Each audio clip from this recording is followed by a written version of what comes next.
introducing Mr. Shubham. So, yes. Okay, now please continue. Subhamshar did her graduation and post-graduation from Hindu College, University of Delhi. He qualified Junior Research Fellowship test twice before completion of his master's. He worked under a project named Act for Change in collaboration with Oxford University. He has published research paper in national and international journals.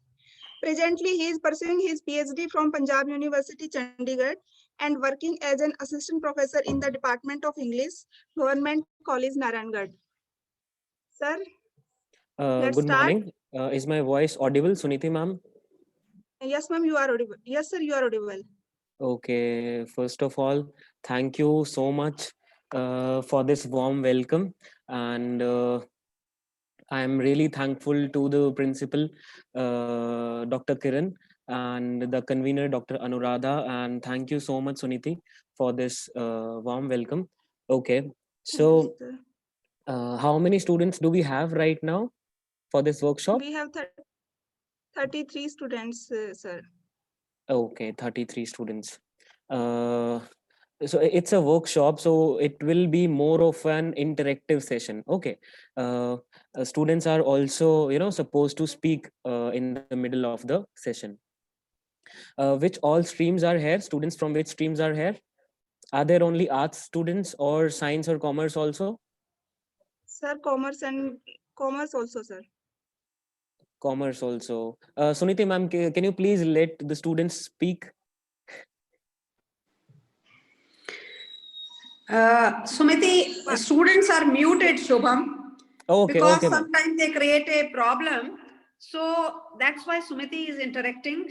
There are arts and commerce students. Okay, ma'am. Arts and commerce. Students Okay. can write their queries in the chat box. Yeah, sure. Students who face any sort of difficulty, or if they are not able to understand anything, तो आप जो है अपनी queries उसमें comment box में डाल सकते हैं. And I think most of the students are not comfortable in English, so this lecture will be bilingual. तो हिंदी का भी use करेंगे और साथ साथ English का भी use करेंगे. And sir. the topic of the today's topic is it's common errors in English.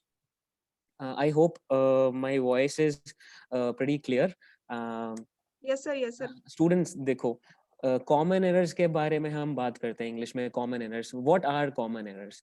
common errors हम usually जो है real life में भी करते हैं, और जो इंग्लिश के स्टूडेंट्स नहीं होते और those who are not very much learned in English, तो वो they just ignore these things. वो इन चीज़ों को इग्नोर करते हैं कि कॉमन एरर्स कोई बात नहीं, हो जाए तो we just ignore it.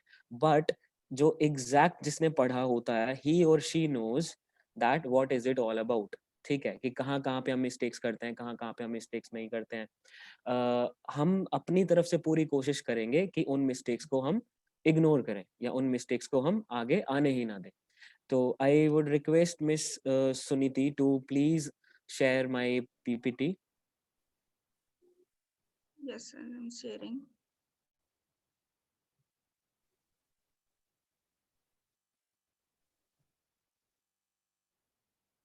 Ma'am, yeah, okay. Common errors in English. So when I ask you to switch the slide, please switch it. Okay. Okay, sir. Okay. Please come to the second slide. Yeah. Students देखो, सबसे पहले हम importance की बात करते हैं, effective communication की. English में कोई भी लैंग्वेज है, सबसे इम्पोर्टेंट क्या होता है? हमारा कम्युनिकेशन. हम लोगों से कैसे वार्तालाप कैसे करते हैं, बातचीत कैसे करते हैं. हमारे कम्युनिकेशन होता क्या है? अपने विचारों का आदान और प्रदान. That is the communication. ठीक है. और कोई भी कम्युनिकेशन आपका ठीक से कब होगा, इफेक्टिव कब होगा वो? जब आप सही शब्दों का इस्तेमाल करेंगे. When you ignore the common errors. जब आप जो कॉमन एरर्स हैं आपके, उनको अवॉइड करेंगे. When you avoid the common errors. तो यहाँ पे hold on, ma'am, can you just make it on the full screen? Yes, sir.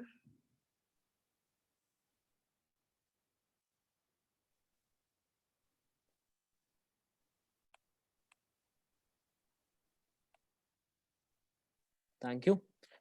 Effective communication is essential in order to convey meaning, It is therefore required to use concise and logical sentences with carefully chosen and accurate words. The most common errors made in English are in the choice of confusing words and in the use of punctuation. देखो सबसे student सबसे ज्यादा हम गलतियां English में कहाँ करते हैं, किन चीजों में?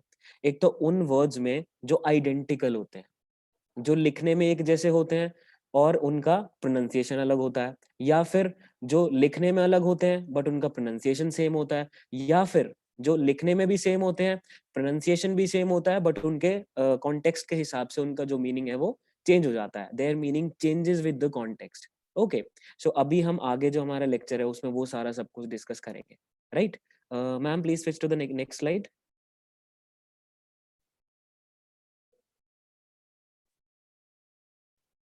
या thank you so much students. या तो सबसे ज्यादा हम गलती किस चीज में करते हैं? देखो दो चीजें होती हैं ग्रामर जब भी हम इंग्लिश पढ़ते हैं, तो एक होता है नाउन और एक होता है verb. One is noun and the other one is verb. ठीक है, नाउन क्या होता है? Most of you have read it in your school. Noun होता है संज्ञा, ठीक है. And what is verb? Verb होती है क्रिया. इनको कैसे हम इस्तेमाल कैसे करते हैं? हमें मैक्सिमम स्टूडेंट्स को यहाँ पे पता नहीं है कि नाउन कहाँ पे यूज होता है और वर्ब कहाँ पे यूज होता है, नाउन का किस कॉन्टेक्स्ट में हम इस्तेमाल करते हैं.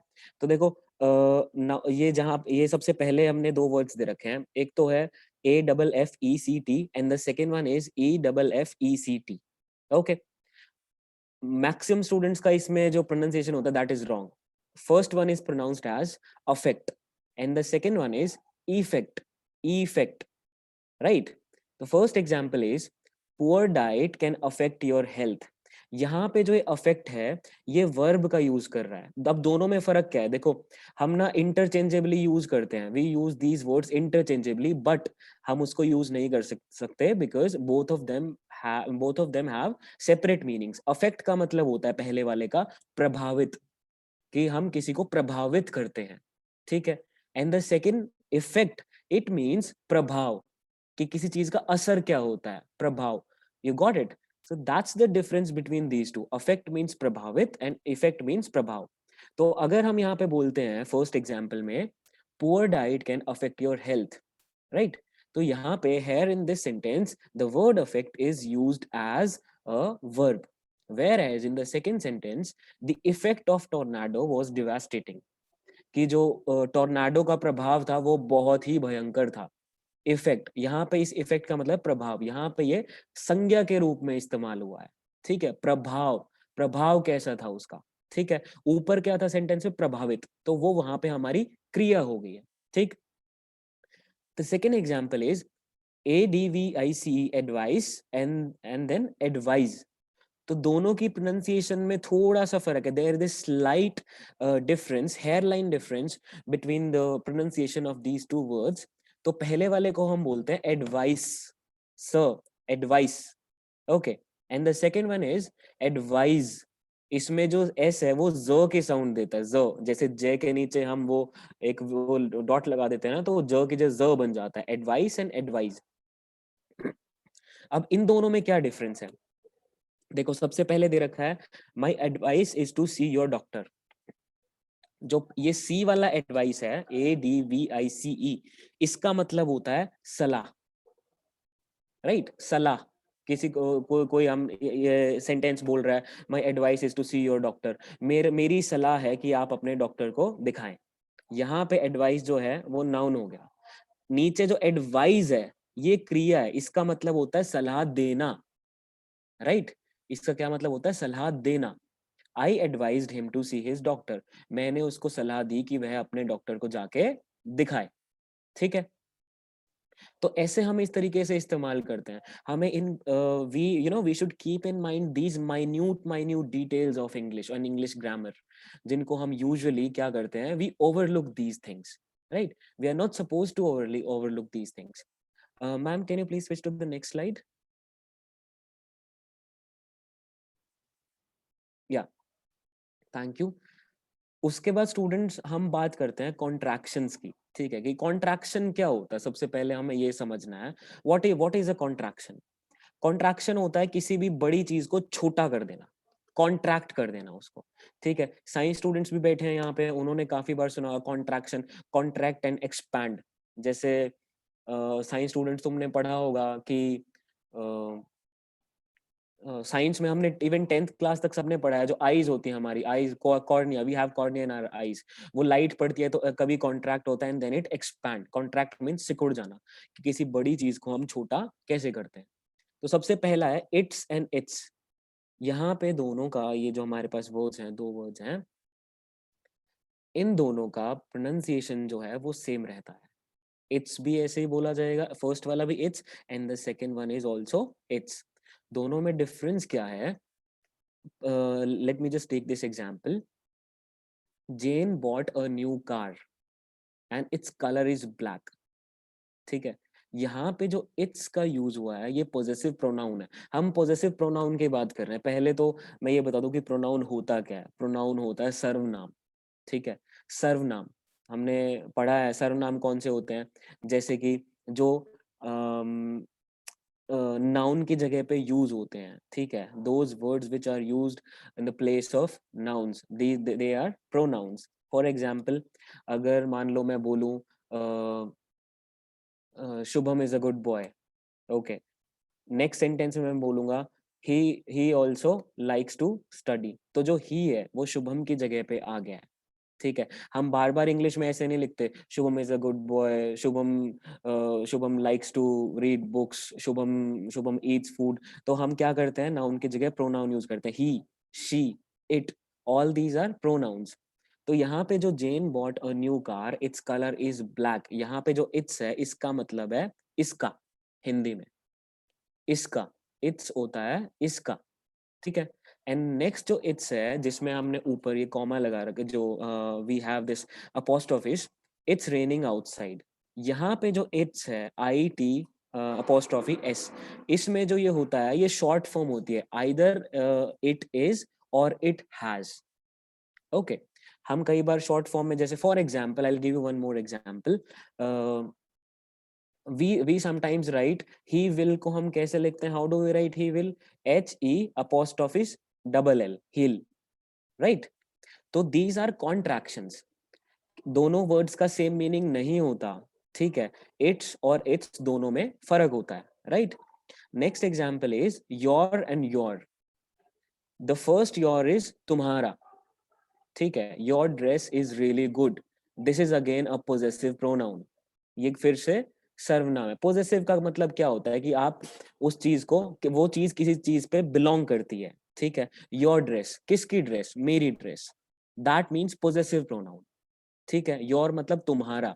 And then we have you're, जो हमने कॉन्ट्रैक्टेड फॉर्म में लिखा है, ठीक है। कॉन्ट्रैक्शन किसका है? योर, यू आर का, ठीक है। हम ज्यादा बड़ा नहीं लिखते हैं। स्टूडेंट्स, एक चीज और, one more important thing that I want to tell you, जो हम ये कॉन्ट्रैक्शंस होते हैं ना, जैसे हमने लिखा you apostrophes R E, we use such kind of English in informal senses. हम इनफॉर्मल चीज, इनफॉर्मल होता है, क्या होता है इनफॉर्मल? इनफॉर्मल होता है अनौपचारिक। जैसे मान लो आप अपने फ्रेंड से बात कर रहे हो या अपने किसी रिलेटिव से बात कर रहे हो, बट अगर आपको कोई अपनी application, for instance you are suppose to write an application to the principal of your college, तो वहां पे आप ये कॉन्ट्रैक्शंस यूज नहीं करते। इस चीज का आप हमेशा ध्यान रखना। वहां पे आपको पूरा लिखना पड़ेगा, you and then are, A R E. Yeah Shivani, Shivani has raised hand.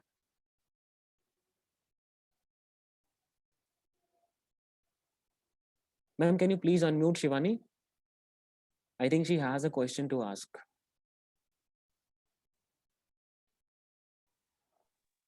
Yes, sir, I'm unmuting.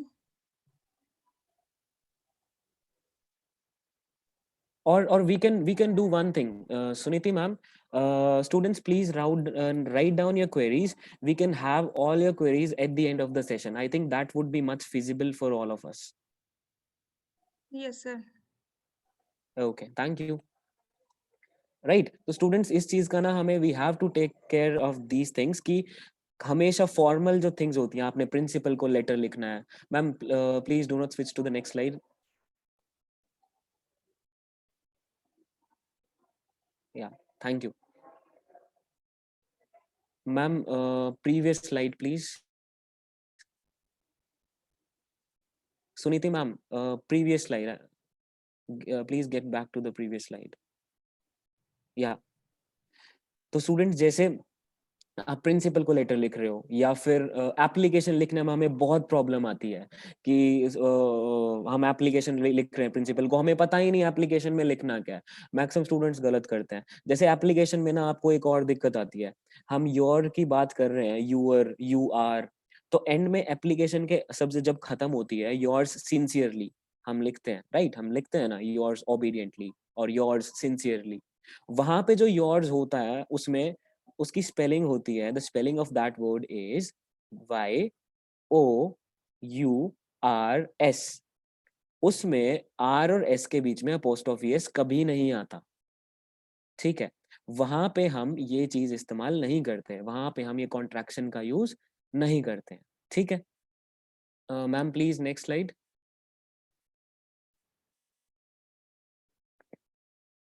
या अगेन, whose and whose।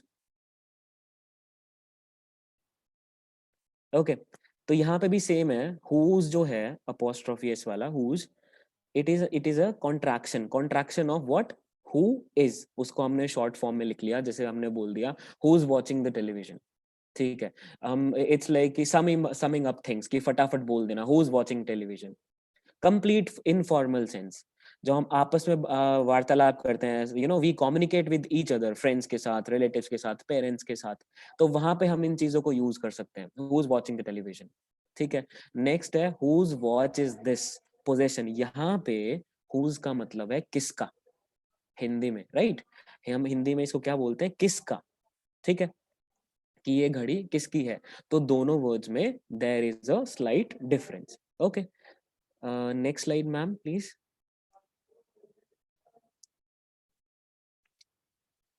या सो स्टूडेंट्स, ये सबसे इम्पोर्टेंट होते हैं हमारी इंग्लिश ग्रामर में। We you know after my lecture we tend to avoid all these errors जो हमने आज पढ़े हैं। होमोफोन्स क्या होते हैं? किसी ने सुना है होमोफोन्स के बारे में? देखो, इंग्लिश ग्रामर का एक बहुत अच्छी इंग्लिश एंड इंग्लिश की ग्रामर की आपको एक बात बताता हूँ मैं। जब भी आपको समझ में नहीं आ रहा ना, if you are not able to understand what does this word mean, कि इस शब्द का मतलब क्या है, तो आपने क्या करना है, उस शब्द को, उस वर्ड को आप डिवाइड कर लो, टुकड़ों में तोड़ लो, just divide it into pieces, और उसका मीनिंग ऑटोमेटिकली आपको पता चल जाएगा। फॉर एग्जाम्पल, हम होमोफोन्स की बात कर रहे हैं, हम इसको दो टुकड़ों में तोड़ लेते हैं। Okay, one is homo and the second is phones. Homo means single and phone means voice, ठीक है? तो होमोफोन्स का मतलब क्या होगा? जिनकी सिंगल, एक ही वॉइस होती है, एक ही तरीके से बोले जाते हैं। यहाँ पे I have written it also. What are homophones? Homophones are words having same pronunciation but different spellings and meaning, ठीक है? ये बोले तो एक तरीके से ही जाते हैं, बट इनकी स्पेलिंग भी अलग होती है और इनका जो मीनिंग है, the meaning of these words is also different. For example, there and their. Okay, so the first word is there, इसका मतलब होता है वहां, राइट? And the second is their, THEIR, it means उनका, ठीक है? तो सबसे पहले यहाँ पे we have taken an example, keep your books there. Okay, यहाँ पे जो देयर है ये वहां वाला है कि अपनी बुक्स वहां पे रख दो। यहाँ पे ब्रैकेट में I have written it is an adverb. अब एडवर्ब क्या होती है? What is an adverb? Hindi में हम इसको बोलते हैं क्रिया विशेषण, ठीक? एक चीज और आपके सिलेबस में भी है, if we are talking about adverbs, कि हमें पता चल जाता है, we easily recognise what is a noun, what is a verb, what is a pronoun, संज्ञा कौन सी है, क्रिया कौन सी है, बट हमें सेंटेंस में ना इजीली पता नहीं चल पाता कि एडवर्ब कौन सी है, राइट? कि क्रिया विशेषण कौन सा है। तो आपको एक मैं सिंपल सी ट्रिक बताता हूँ, एक सिंपल सी ट्रिक, उससे आप कभी मार नहीं खाओगे। आपको बहुत easily you will be able to recognise that this is an adverb in the sentence. कोई भी सेंटेंस है, ये इसी सेंटेंस को ले लेते हैं हम, कीप योर बुक्स देयर। तो उस सेंटेंस को आप इंटेरोगेटिव सेंटेंस बना लो, ठीक है? कीप योर बुक्स देयर, आप खुद से सवाल पूछो, कहाँ रखें बुक्स? इस सेंटेंस का हिंदी मीनिंग है अपनी बुक्स वहां रखो, उसके एंड में बोलो कहाँ, कहाँ रखें. Your answer is there. There is the adverb in the sentence. ठीक है. कभी भी आपको ऐसा हो that you are not able to recognise कि एडवर्ब कौन सा है इस सेंटेंस में, उसमें सवाल पूछ लो उस सेंटेंस में, कहाँ, कैसे, क्यों. ठीक है. फॉर एग्जाम्पल मैं बोलता हूँ ही इज वेरी इंटेलिजेंट. ठीक है. अब आप सोचोगे कि इसमें क्या है, ही इज वेरी इंटेलिजेंट में एडवर्ब कौन सा है. ही इज वेरी इंटेलिजेंट को हिंदी में बोलेंगे, what do we call it in Hindi, how do we translate it. वह बहुत इंटेलिजेंट है. ठीक है. आगे लिखो क्या या कितना, वह कितना इंटेलिजेंट है. आंसर क्या आएगा, बहुत. And that is very. Very आपका एडवर्ब हो जाएगा यहाँ पे. ठीक है. यहाँ पे coming back to our PowerPoint, the second example is they are busy in their work. यहाँ पे पोजेसिव प्रोनाउन है, they are busy in their, वह अपने काम में, वह उनके काम में बिजी हैं. ठीक है. यहाँ पे देयर का मतलब है उनका. तो देयर और देयर का डिफरेंस आई थिंक आपको क्लियर हो गया है. पहला there, the former one, first one, there का मतलब है वहां, और सेकंड देयर का मतलब है THEIR, उनका. राइट.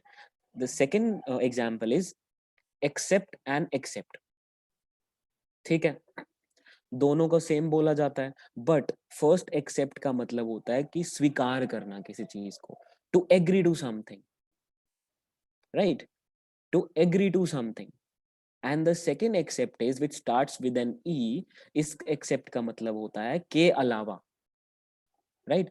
के अलावा. जैसे for instance the first example given here is he accepted my gift. उसने मेरा तोहफा स्वीकार किया. ठीक है. Accept and except. दूसरा एक्सेप्ट का मतलब होता है के अलावा. ठीक है. किसी चीज को छोड़ देना, that is an except. I hope this confusion is clear, the common error that we make between accept and accept. Okay, ma'am, please switch to the next slide. Yeah, everyone except Jill attended the lecture. ठीक है. कि जिल के अलावा सबने lecture को attend किया. ठीक है. के अलावा. यहाँ पे हमारा दूसरा एक्सेप्ट होगा which starts with an E. So that's the basic difference with accept which starts with an A and accept which starts with an E. Okay, ma'am, next slide please.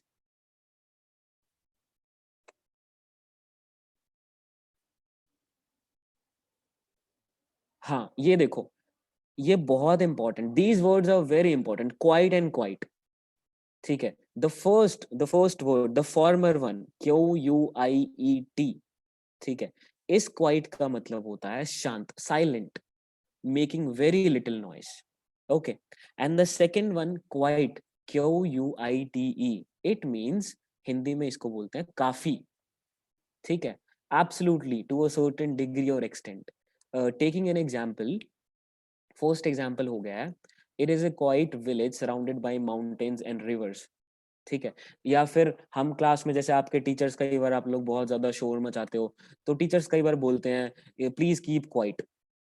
Okay. तो वो quite कौन सा होता है जो teachers बोलते हैं class में, please keep quiet, students pin drop silence, please keep quiet, that is the first one, जिसकी स्पेलिंग होती है QUIET. ठीक है. यहाँ तक क्लियर है. उसके बाद नेक्स्ट होता है हमारा QUIT, काफी. तो इसका example, the example is given here in front of you on your screens.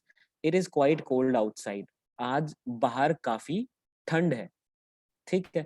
बाहर काफी ठंड है. ठीक है. इस क्वाइट का ये मतलब होता है. फिर नेक्स्ट हमारे सेम वर्ड्स आते हैं, प्रिंसिपल.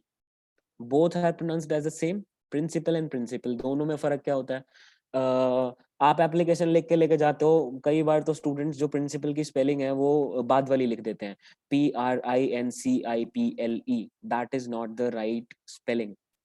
प्रिंसिपल जो हमारे कॉलेजेस में होते हैं, जो हेड ऑफ द इंस्टीट्यूशन होते हैं, that is the principal with AL in the end. PRINCIPAL, that is the principal, that is the head of an educational institute. ठीक है. वो तो जो हमारे आपके जो कॉलेज में प्राचार्य होते हैं, या फिर स्कूल्स में हमारे प्रिंसिपल होते हैं, वो होते हैं. दूसरा प्रिंसिपल कौन सा होता है, ये PRINCIPLE. इंग्लिश में we call it ethics, Hindi में इसको बोलते हैं हम सिद्धांत. ठीक है, जैसे हम कई बार while talking we commonly use such sentences कि वो आदमी तो बहुत ही प्रिंसिपल्स वाला है अपने, ठीक है, उसके अपने खुद के प्रिंसिपल्स हैं। क्या मतलब हुआ इसका? उसके उनके जैसे हम बोल देते हैं कई बार कि हमारे जो बड़े लोग हैं, बड़े बूढ़े हैं, आर पेरेंट्स या आर ग्रैंड पेरेंट्स, कि वो अपने प्रिंसिपल्स पे ही चलते हैं। What does that mean? कि वो अपने सिद्धांतों पर चलते हैं, ठीक है। तो उसके वो प्रिंसिपल की the spelling of that principle is PRINCIPLE, that is that principle. Okay ma'am, please next slide.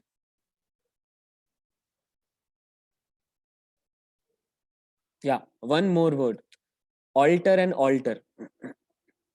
दोनों का प्रोनाउंसिएशन सेम है, ऑल्टर एंड ऑल्टर।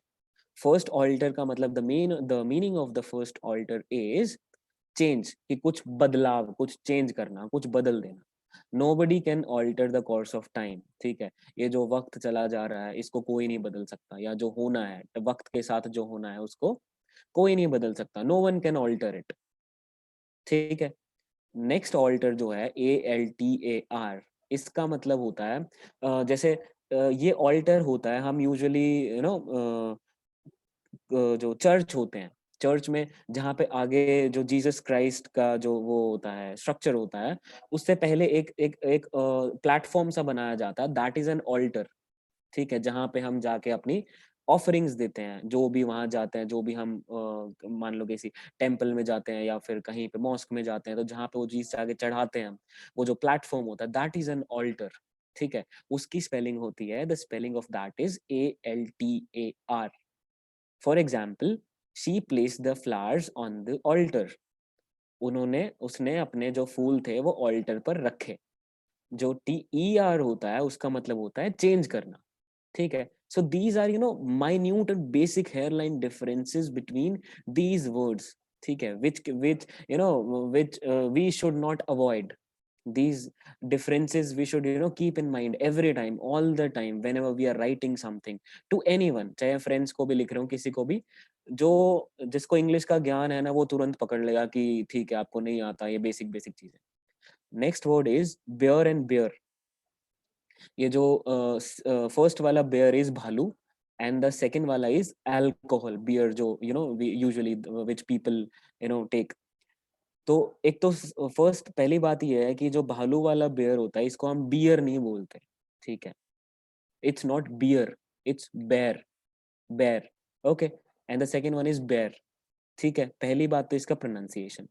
दूसरा, John, I explain you with an example. John was frightened after seeing a bear while camping in the jungle. John जो था वो डर गया एक भालू को देख के जब वह जंगल में कैंपिंग कर रहा था, सॉरी, कैंपिंग, ठीक है। And the second is Belgium is known for the production of the best bear in the world. Belgium जो है वो पूरे वर्ल्ड की बेस्ट बेयर बनाने में के लिए बहुत फेमस है, राइट। तो BEAR मतलब होता है एनिमल, भालू, एंड बेयर होता है अल्कोहलिक बेवरेज, जो अल्कोहल हम जो यूजुअली लोग लेते हैं, ठीक है। I hope till now you are able to interpret things which I am telling you.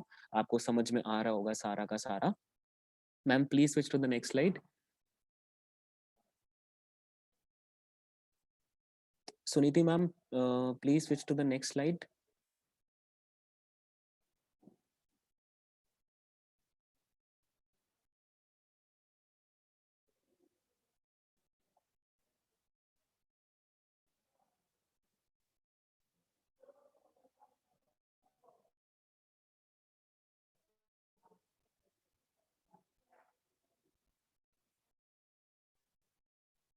Yeah, thank you so much.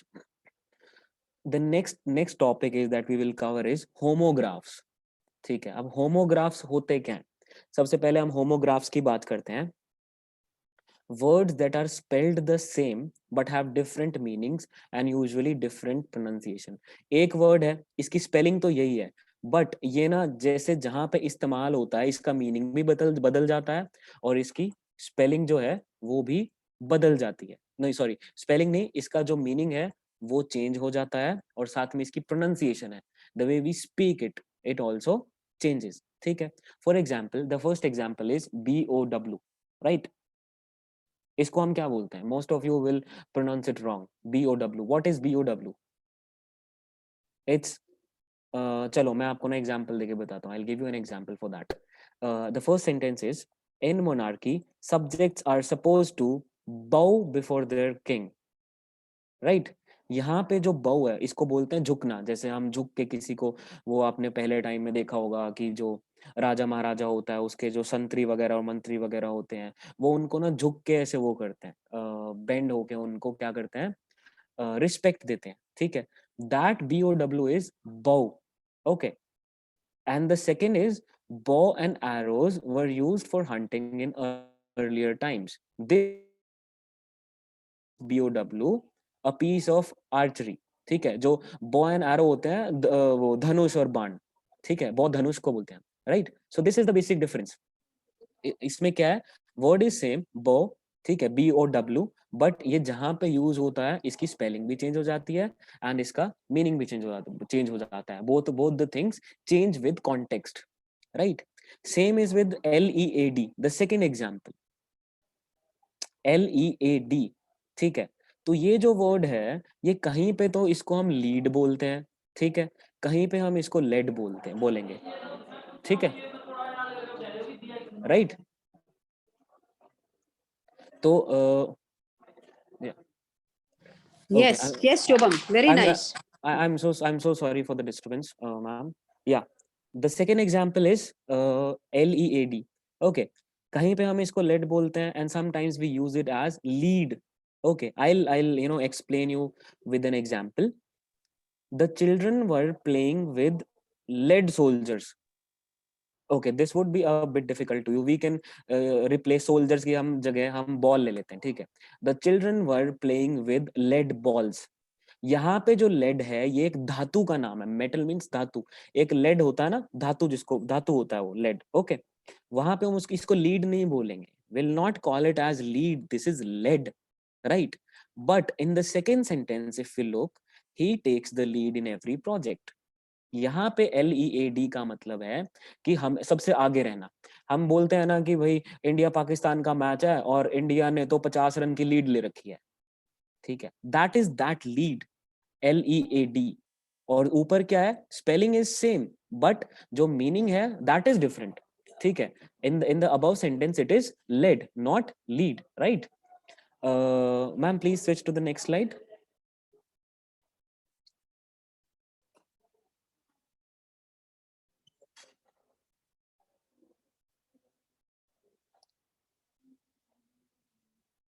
Suniti ma'am, please.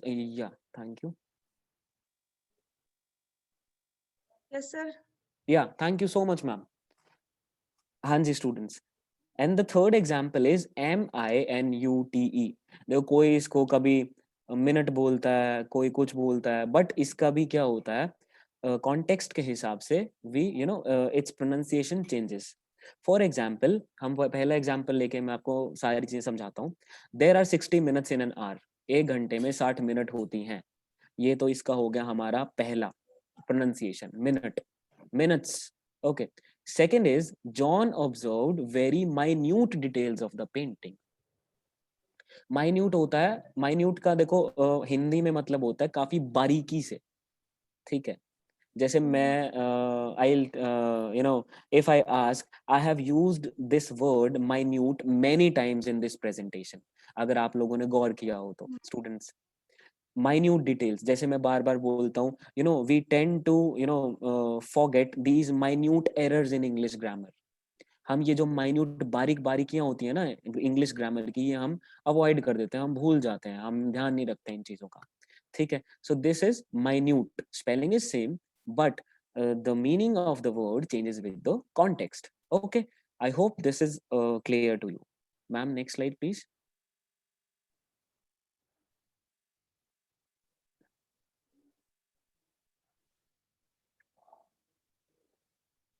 Visible, sir? Yeah, it's visible, ma'am. Thank you so much. Next category is homonym. अब homonym क्या होते हैं? देखो, words, homonyms are those words having same spellings and same pronunciation but different meanings. Okay, इनकी spelling भी वही रहती है. ठीक है? इनका बोलने का तरीका भी वही रहता है, बट इनका जो मीनिंग है वो बदल जाता है। ठीक है, वो कैसे बदलता है? देखो, हम सबसे पहले हम first example that I have mentioned here is bear, BEAR। ठीक है, इस बेयर का मतलब, एक तो हमने पहले डिस्कस किया था भालू होता है, दूसरा इस बेयर का मतलब होता है टू टॉलरेट या झेलना किसी चीज को। और जो बियर, जो अल्कोहल होता है, उसकी स्पेलिंग क्या होती है? That is BEER, that is a different beer. यहाँ पे हम सिर्फ बेयर की बात कर रहे हैं, जिसकी स्पेलिंग क्या है? It's spelling is, how do we spell it? It's BEAR।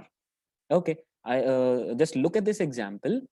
The average lifespan of a bear is 20 years. Average life span जो एक भालू का होता है वो 20 साल होता है। ठीक है, नेक्स्ट एग्जाम्पल है, she could hardly bear his sarcasm. ठीक है, सार्काज्म होता है जो हम जो टॉन्टिंग सेंस में जो बोलते हैं, ठीक है, कि वह बहुत मुश्किल से उसके उस सार्काज्म को झेल पाती है। या कोई और एग्जाम्पल हम बोलें, जैसे मुझे ना यूजुअली क्या होता है, सर्दियों में बहुत ज्यादा ठंड लगती है, तो मैं क्या बोलता हूँ, what do I call it? I am not sorry, I could not bear this cold, right? I couldn't bear this cold। ठीक है, तो ये हो गया सेकंड, कि मैं इसको नहीं झेल सकता, मैं इस ठंड को नहीं नहीं झेल सकता। That is the next meaning of this bear. Okay, उसके बाद second is can, CAN, can. First example दो, कैन, एक तो कैन होता है जो हम नॉर्मल बोलते हैं, इसको हम इंग्लिश में ना, ये मॉडल्स की कैटेगरी में आता है कैन। ठीक है, वैसे कैन का किस सेंस में यूज करते हैं हम? जब आपने सुना होगा मॉडल्स कौन कौन से होते हैं, can, could, shall, should, may, might, right, ये सारे क्या होते हैं? हमारे मॉडल्स होते हैं। दूसरा कैन क्या होता है? जो एक कंटेनर टाइप होता है, जैसे हम सुपरमार्केट में जाते हैं तो हमने कोका कोला का कैन ले लिया वहां पे जाके, ठीक है, या पेप्सी का कैन ले लिया, वो जो गोल गोल कैन आते हैं, राइट, दैट कंटेनर। Mhm, ठीक है, एक वो कैन होता है। mhm. Yes, sir. Example is, in two can from the supermarket. Tomato puree की जगह आप कोका कोला भी कर सकते हो, पेप्सी भी कर सकते हो। Tomato puree, puree is a sort of paste. ठीक है, एक पेस्ट होता है, टोमेटो पेस्ट होता है, कि जेन वहां गई मार्केट में और वहां से उसने 2 कैंस किस चीज के लिए? कोका कोला के। ठीक है, and the second is, I can speak Italian, मैं इटालियन बोल सकता हूँ। I can speak English, I can speak Urdu, सकता हूँ। जहां पे भी वाक्य के अंत में सकता हूँ आता है, that means we have used the word can. ठीक है, to be able to, I can give a lecture, I can drive a car, I can ride a bike. ठीक है, जहां इन सब में क्या होता है? कैन, जहां कर सकते हो, आप अपनी एबिलिटी दिखाते हो। ठीक है, I hope this is clear. Ma'am please switch to the next slide.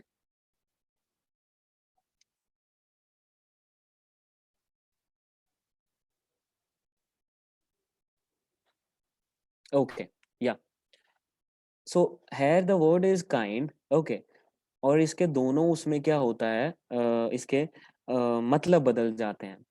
First meaning of kind is warm hearted. ठीक है, कि बहुत ही अच्छा। ठीक है, वार्म हार्टेड, बहुत ज्यादा। जैसे फॉर एग्जाम्पल, मैं इसमें यहाँ पे आपको लेक्चर देने आया, and I said it in the beginning of the lecture that thank you so much for this kind and warm welcome. ठीक है, मैंने मैंने आई सेड दिस थिंग। तो काइंड होता है बहुत ही वार्म हार्टेड, आप किसी को बहुत ही अच्छा बताते हो। ठीक है, Jessica is a good kind woman, right. Whereas the second meaning of kind is, I like all kind of Asian cuisines. Right, cuisines होता है जो अलग अलग तरीके के हम जो खाना खाते हैं, जैसे नॉर्थ इंडियन क्विजीन खाते हैं, south Indian. For example, north Indian में हम पराठे खाते हैं, राइट, साउथ इंडियन में हम डोसा खाते हैं। So these are cuisines. I like all kind of, यहाँ पे काइंड का मतलब है टाइप, हिंदी में हम इसको बोलते हैं तरह। तरह, जैसे तरह तरह की चीजें, ऑल काइंड ऑफ क्विजीन्स। ठीक है, यहाँ तक क्लियर है? Second word is right. Right, यहाँ पे राइट का मतलब क्या होता है? देखो, एक राइट तो होता है, जैसे हम बोलते हैं राइट हैंड, ठीक है, that this is my right hand. Okay, दूसरा राइट का मतलब क्या होता है, डायरेक्शन। ठीक है, जैसे अगर मान लो मैं बोलूं take the first right from Madison street, या फिर take the first right from Ambala city bus stand. ठीक है, आप अंबाला सिटी के बस स्टैंड से पहला राइट ले लो, वो डायरेक्शन के सेंस में आ गया राइट। ठीक है, दूसरा राइट कौन सा होता है, करेक्ट वाला। I am not sure I know the right answer, right answer. ठीक है, यहाँ पे राइट का मतलब है सही, और दूसरा राइट का मीनिंग क्या हो गया, डायरेक्शन से। राइट, अब देखो जैसे मैंने बोला, मैं कोई भी आपको एग्जाम्पल देता हूँ, उसके बाद आपसे पूछता हूँ राइट। राइट मीन्स ठीक है, सही है, वो पहले वाला राइट होता है जो इसमें लिख रखा सही है। ठीक है, right, that's how we use this word right. Okay ma'am, next slide please.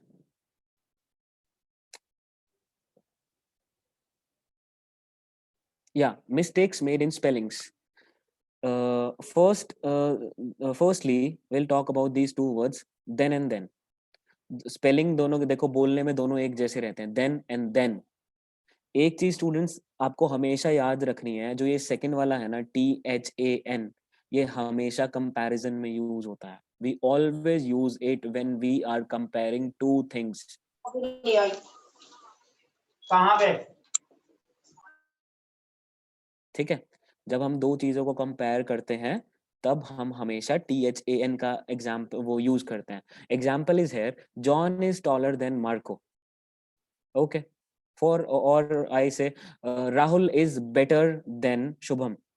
दो चीजों का कंपैरिजन हो रहा है, यहाँ पे जॉन और मार्को का हो रहा है। या फिर मैं बोलूँ Shubham is better then Rohit, Shubham और रोहित का कंपैरिजन हो रहा है। जहां पे भी wherever we compare two things, we always use the word than. ठीक है, या मैं बोलूं, देखो एक और एग्जांपल देता हूं तुम्हें, मैं तुम्हें ज्यादा बेटर समझ में आएगा। Ambala city is better than Ambala cantt.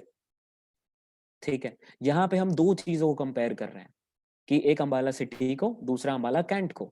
वहां पे जब हम दो चीजों को कंपेयर करते हैं, we always use the word THAN। यहाँ पे भूल के भी THEN मत करना। THEN कहाँ पे यूज होता है, उस THEN का मतलब होता है बाद में, उसके बाद। The example is there on your screens. She won the first and then the second game. उसने पहले पहला गेम जीता और फिर दूसरा, उसके बाद दूसरा।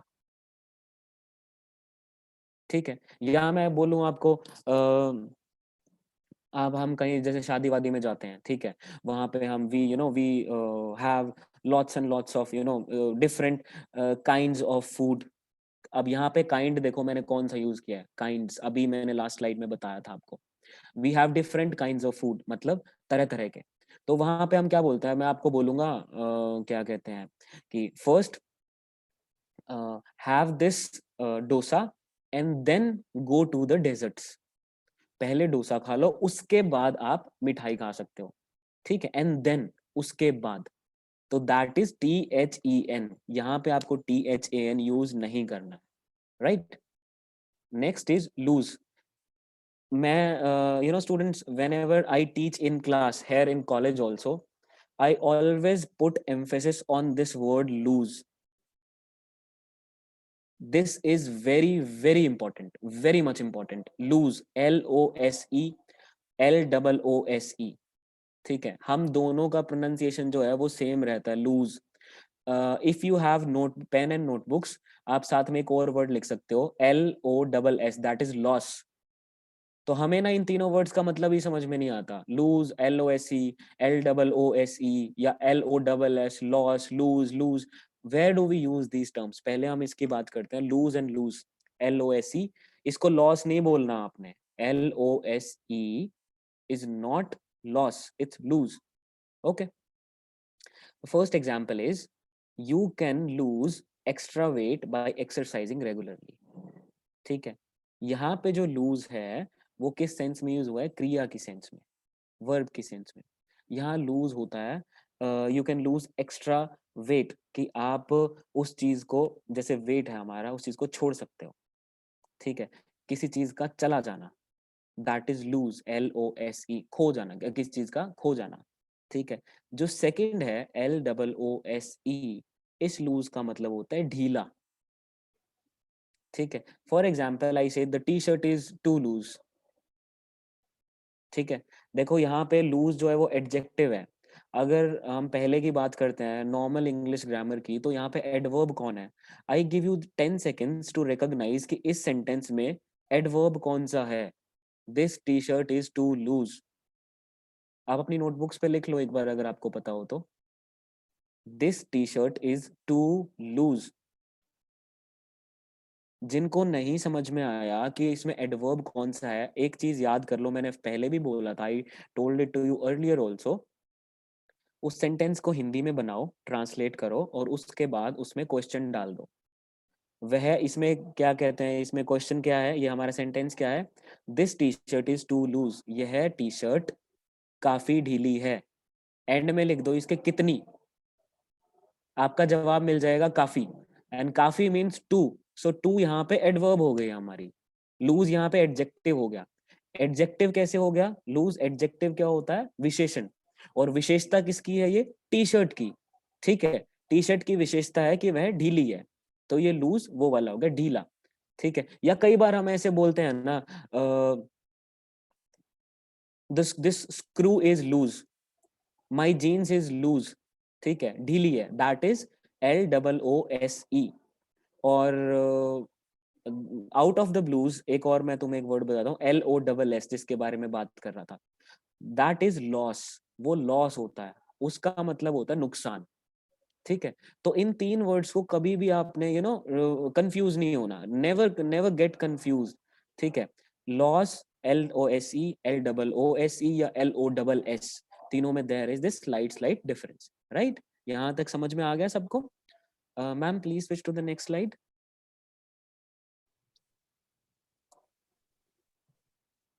I think we have just 2 or 3 more slides, not more than that.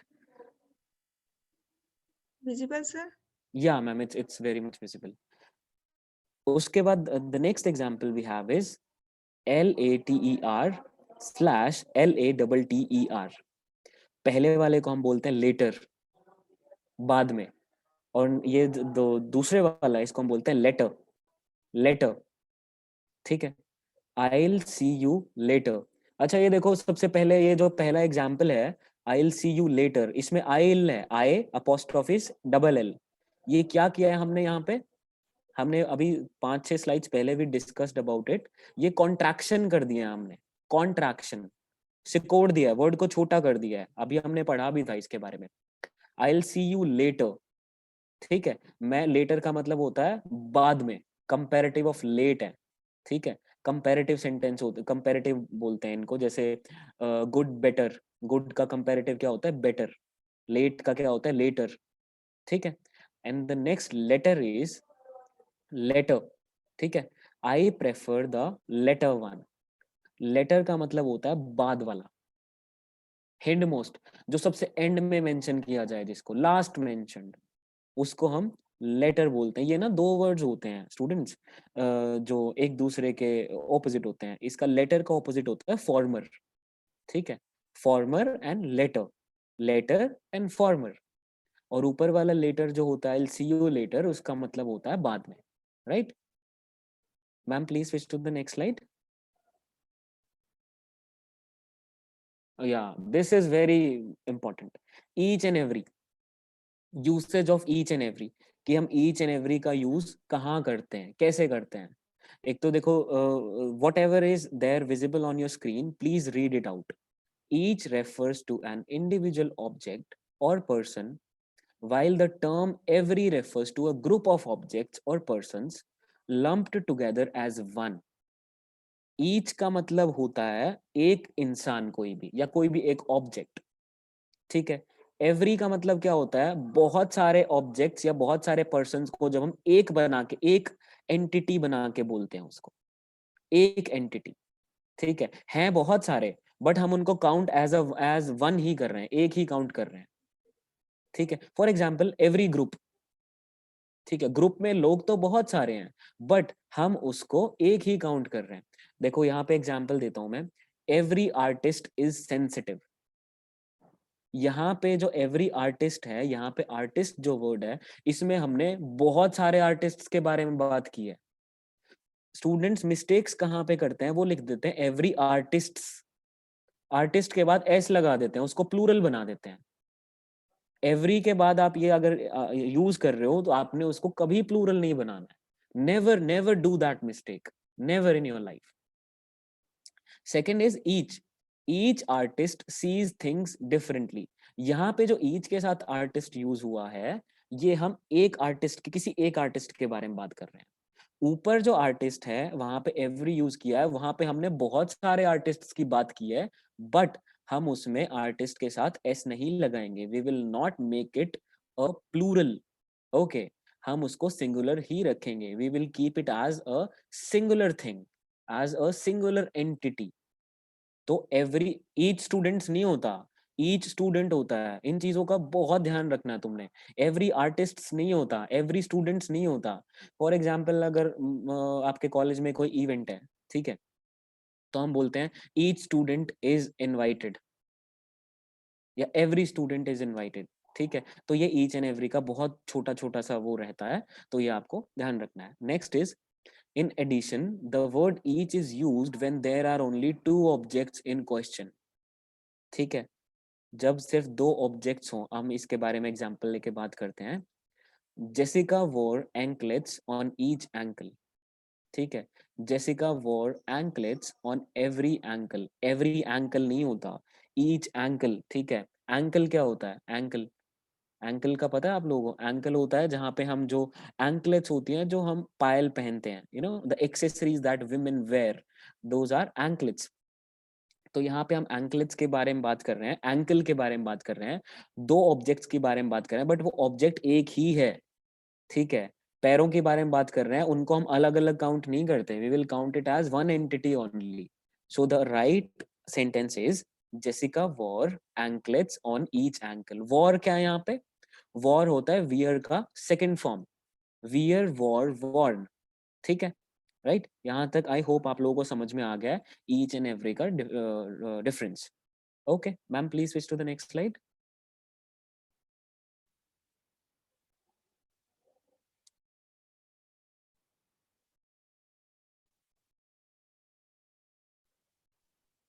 Visible, sir? Not yet ma'am.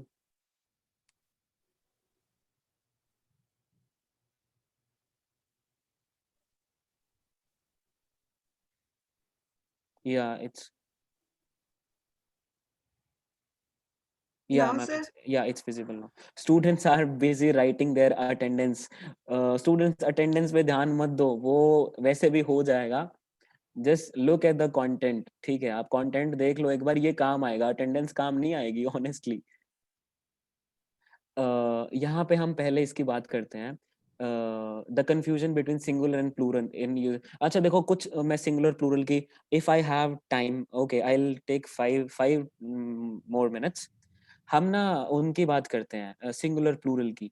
जैसे बहुत सारे बच्चे होते हैं, उनको पता ही नहीं होता चाइल्ड का, जैसे चिल्ड्रंस बोल देते हैं। There is no such word called children, sorry childrens. ठीक है, children is in itself a plural. Child का प्लूरल होता है चिल्ड्रन। फॉर एग्जाम्पल, कई बार कुछ बच्चे बोलते हैं फिशेज, फिश का प्लूरल फिशेज। ऐसा नहीं होता है, फिश का प्लूरल इज फिश। ठीक है, फिशेज हम कब बोलते हैं? फिशेज हम बोलते हैं जब बहुत सारी वैरायटी की स्पीशीज की फिशेज होती हैं, मछलियां बहुत सारी।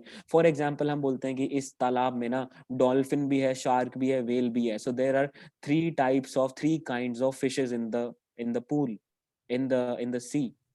अगर वहां पे सिर्फ शार्क शार्क है ना, और बहुत सारी शार्क हैं, तो हम बोलते हैं there are 10 fish, shark fish in the sea, क्योंकि वो एक ही स्पीशीज है। फिर एक स्पीशीज की चाहे वहां पे 5,000 मछलियां हो, 5,000 शार्क हो, हम उनको तब भी फिश ही बोलेंगे। ठीक है, जैसे एक चीज और, हम अपने जैसे बालों के बारे में बात करते हैं, स्टूडेंट्स बोलते हैं hairs, hairs, there is nothing called hairs. Hair ही बोला जाता है, हेयर का जो प्लूरल होता है वो हेयर ही होता है। जो प्लूरल बहुत सारे बाल है, उनको भी हेयर ही बोलते हैं हम। ठीक है, the confusion between singular and plural in usage of and और, ये बहुत ज्यादा इंपॉर्टेंट है। यहाँ पे एक तो हम एंड का यूसेज बताते हैं, एंड कहाँ पे इस्तेमाल होता है, कैसे, और कहाँ पे होता है। ठीक है, John and Jill are working together on this project.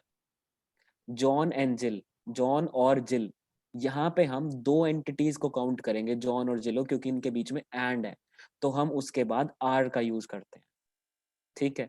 अगर यहाँ पे नेक्स्ट सेंटेंस में देखो, और का अगर हम यूज करते हैं, आइदर जैक और जॉन, नाम यहाँ पे भी दो हैं, बट यहाँ पे हमने इज लिखा है इसके बाद, जेन के बाद।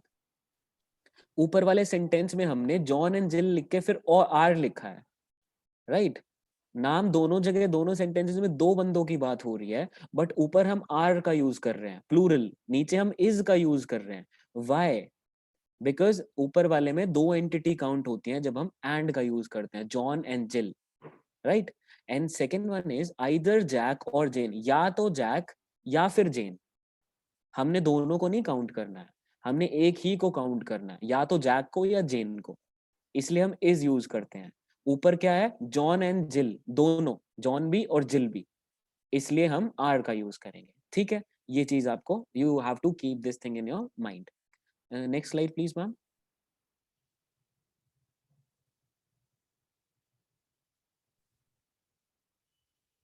Visible, sir? Yes ma'am, it is visible. उसके बाद दिस थिंग, हम इसके बारे में काफी बात भी करते हैं, मैक्सिमम स्टूडेंट्स को पता भी नहीं होता in this, the confusion between singular and plural in the usage of one of the, ठीक है। यहाँ पे सेंटेंस देखो, one of the criminals escaped from the prison, and second sentence is one of the criminal escaped from the prison. यहाँ पे दोनों में difference क्या है?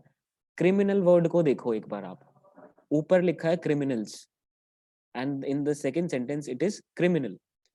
So wherever we use this phrase one of the, उसके बाद हम जो भी noun use करेंगे वो हमेशा plural होता है। For example, one of my friends escaped, one of my friends left the school, left the college, one of my friends, हम कभी नहीं बोलते one of my friend, right? That is wrong, that would be grammatically wrong. We will always say one of my friends, one of the criminals, right? One of the dishes, ठीक है। ऐसे ही next में है, he is one of the soldiers who fight for their country। अगर हम बोलेंगे he is one of the soldiers who fight for the, यहाँ पे sorry there is this typographical error, soldiers की जगह soldier आएगा सेकंड सेंटेंस में, he is one of the soldier, that is wrong। The right sentence is he is one of the soldiers। one of the के बाद आपने हमेशा plural रखना है, one of the soldiers, right? Ma'am, next slide please।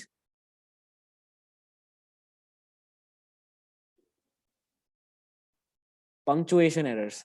Punctuation क्या होता है? देखो, जो हम छोटी छोटी चीजें यूज करते हैं, कॉमा हो गया, फुल स्टॉप हो गया, ठीक है, या फिर हमारे कॉलन हो गए, दो बिंदियां ऊपर नीचे लगाते हैं ना, उनको क्या बोलते हैं? कॉलन।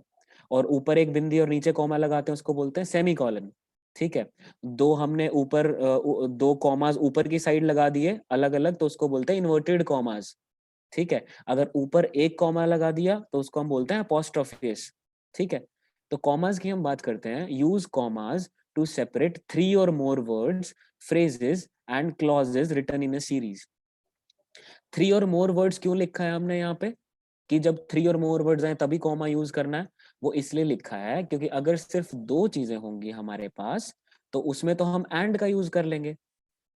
अगर हमारे पास दो से ज्यादा चीजें हुई तो हम क्या करते हैं? कॉमा लगाते हैं, ठीक है। Rahul, Rohit and Shubham, Rahul comma Rohit and Shubham.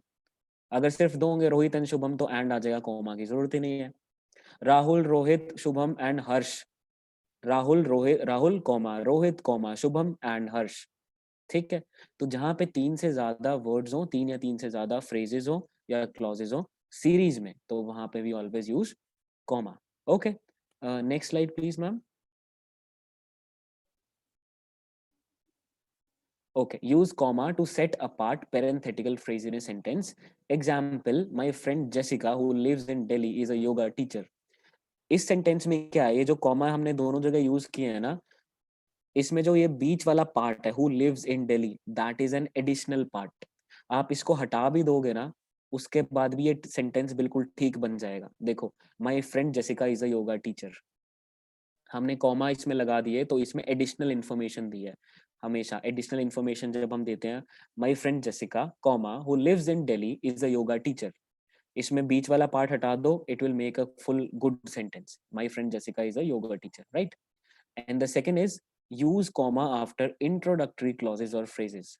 ठीक है, जो इंट्रोडक्टरी होती है ना, जिसमें हम स्टार्टिंग में किसी चीज के बारे में बात करते हैं, किसी चीज से स्टार्ट करते हैं, वेल परहैप्स ही मेंट नो हार्म, या लेट्स ईट ग्रैंडमा, ओके। या कई बार हम ऐसे भी बोलते हैं ना, देखो good morning all of you, comma, उसके बाद फिर हम अपनी चीज स्टार्ट करते हैं। ठीक है, आप उसको जब भी जैसे कभी स्पीच लिखते हो कोई, ठीक है, तो आप लिखोगे good morning all of you या गुड मॉर्निंग, कॉमा, उसके बाद आप अपना सेंटेंस शुरू करते हो। इंट्रोडक्टरी फेजेस जो होती हैं, आप इंट्रोडक्शन दे रहे हो किसी चीज का, या कोई सैल्यूटेशन है, कुछ बता रहे हो, तो पहले कॉमा आता है। ठीक है, उसके बाद हम बाकी की चीजें लिखते हैं, right? Next slide please ma'am.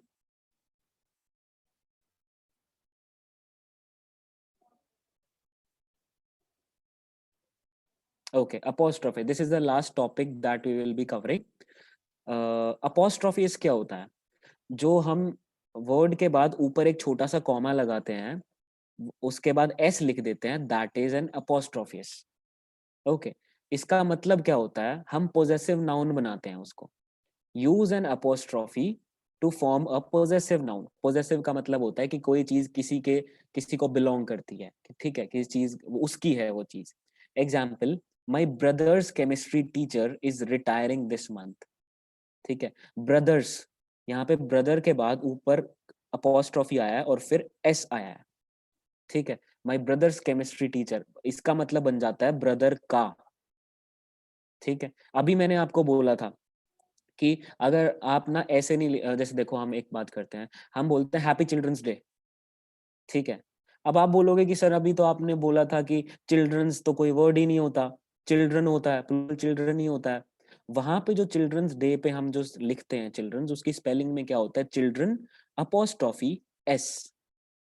ठीक है, उसमें आप ऐसे नहीं होता चिल्ड्रन सीधा बिना अपोस्ट्रोफी के चिल्ड्रंस नहीं होता। उसमें चिल्ड्रंस डे में क्या होता है? चिल्ड्रन अपोस्ट्रोफी एस, चिल्ड्रन का डे, बच्चों का दिन, हैप्पी चिल्ड्रंस डे। ठीक है, नेक्स्ट एग्जाम्पल देखो, यहाँ पे लिख रखा है Dickens later works are much darker than his earlier novels. Dickens, यहाँ पे हमने क्या किया? एस के बाद अपोस्ट्रोफी एस लगाया, उसके बाद एस लगाया नहीं एंड में। क्यों नहीं लगाया हमने एंड में? वो हमने इसलिए नहीं लगाया, अगर अपोस्ट्रोफी एस से पहले एस है तो हम बाद में नहीं लगाएंगे। इसका नाम ही डिकन्स है, डिकन नाम नहीं है इसका। His name is not deacon, his name is Charles Dickens. ठीक है, जिनके नाम के एंड में एस आ जाता है ना, ठीक है, उसके बाद हम अपोस्ट्रोफी एस लगाएंगे और फिर एंड में हम एस नहीं लगाएंगे। Right, you got it? Dickens. कोई और एग्जाम्पल अगर आपके दिमाग में आए तो आप वो भी सोच सकते हो कि जिसके एंड में एस आता है, तो अगर एस आ गया तो अपोस्ट्रोफी एस के बाद फिर हम एस नहीं लगाते हैं। जैसे ऊपर था ब्रदर्स, वहां पे आर था अपोस्ट्रोफी एस से पहले, ठीक है, तो हम एस लगा देंगे, राइट? और next is do not use apostrophe to form a plural. हम प्लूरल बनाने के लिए हमें अपोस्ट्रोफी का यूज नहीं करना होता। अभी के अभी बताया मैंने आपको चिल्ड्रन वाला एग्जाम्पल देके। ठीक है, अगर आपने अपोस्ट्रोफी के साथ एस लगा दिया तो वो प्लूरल नहीं बनता है, उसका मतलब बन जाएगा का, पोजेसिव नाउन बन जाएगा वो। ठीक है, जैसे अगर मैं बोलूं चेयर है, कुर्सी, अगर मैं बोलूंगा चेयर्स, आर और एस के बीच में आपने कुछ नहीं लगाना। ठीक है, चेयर्स तो प्लूरल बन गया। अगर आपने लिख दिया ना चेयर अपोस्ट्रोफी एस, तो वो बन जाएगा चेयर का। ठीक है, वहां पे भी use apostrophes, right? Ma'am next slide please. Okay, so this was all about common errors in English. I hope I was able to give you, or share some of my knowledge with you students. Uh, if any of you have any doubt, then please let me know. And please tend to avoid these little bit these minute errors while speaking or while writing. In छोटे छोटे errors का ध्यान रखा करो. Your teachers they'll also share this PPT with you if you want to read it again. And for any queries, you can ask me now. I'm like open to Sir, all can I sorts of stop questions. sharing? Yes, ma'am. Sir, Please can stop I stop sharing. sharing? Yeah, ma'am. Please stop sharing. Students, if you have any question, please ask. And I will share this PPT in the WhatsApp group. Sir, I was I was remembering my old days, and was like I'm learning from my English teacher. That's And yeah. That's so kind of you, Suniti ma'am. Students are not asking any questions. This means या तो आपको बहुत ही ज़्यादा समझ में आ गया है या फिर आपको कुछ नहीं समझ में आया है. So if you have any question, then please let me know. Somebody in the middle of the lecture raised her hand. I'm not able to recall her name, but if you Jyoti want, you can and ask now. Shivani. Yeah, you can ask now if you have any question. Or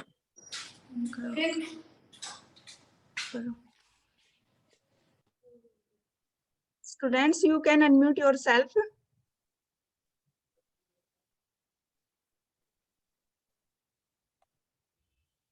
I think there is no query. All of them Shubham, are. your whole whole transfer of knowledge Yes, is ma'am. wonderful, and it is so well explained to the children or students.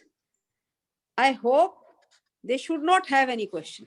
Oh, thank you so I much, feel ma'am. even after that, if they ask you, it means they don't have any concentration, Yeah, right. because you have tried to explain really in a bilingual way and in a very well and very good manner. Okay. So Yes, I ma'am. hope this is the option of not understanding anything does not arise. Yeah. Yes, they have understood everything, and it has been so well explained in a very systematic way. So I hope we express our thanks to you. Thank you so much, ma'am, for giving me this On the opportunity. Now that this, yes, Suniti, you want to ask? Suniti is from mathematics. Okay. Okay, so these people are from they used to study English only when the examination was there, 2-3 days before the examination. They are Okay. all Yeah. stream is such. Yeah. That's That's why what. she is Yeah. saying that she remembered her time. Yeah. So these are that. I hope Monica must be here, or somebody is here from English department. Anuradha ma'am, nahi ma'am. Is Monica Anuradha ma'am. here? No. She is actually IGNOU exam is going on, and Yes, that's the ma'am. reason she is there. So I hope we really I express thanks, Shubham, and this is a nice exposure. I want also you to be here from Narayangarh being our mentee institution. So we really love that. Such type of faculty exchange should continue. Yeah. Thank you so much, ma'am, and Thank you so much, Shubham, for thank you giving so your much, time. ma'am. Thank you for providing this opportunity. Thank you, ma'am. Thank you.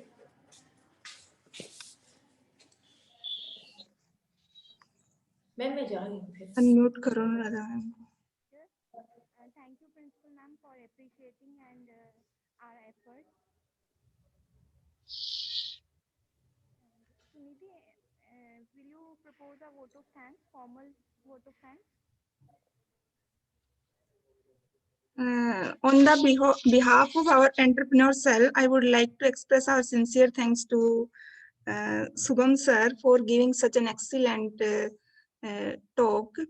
And I special thanks to our respected principal ma'am, who inspire us to do our best and stands as a pillar of power. And I also want to thank all the participants who listened patiently and I hope learned a lot new things and will not make such common errors while listening, while writing and talking. Finally, I would like to thank Dr. Anuradha, who guided me and whose untiring efforts was like, I can't express in the words. Mm, so thank you so much, Anuradha ma'am. And once again, thank you all for listening so patiently. Also, I Now want. I will, Yeah, sir. sorry to interrupt. Yeah, you may continue. No, sir, you can continue. I want to say something to the principal of the college and to Anuradha ma'am. Sure, sir. Yes, sure, sir. Are they here? Principal ma'am, I think they are not here. principal ma'am has left the meeting. Okay, then no problem. I'll talk to them later. Yeah, chalo. Thank you so much, ma'am. Okay, sir. Okay. Thank you. No, अभी feedback link share करेंगे.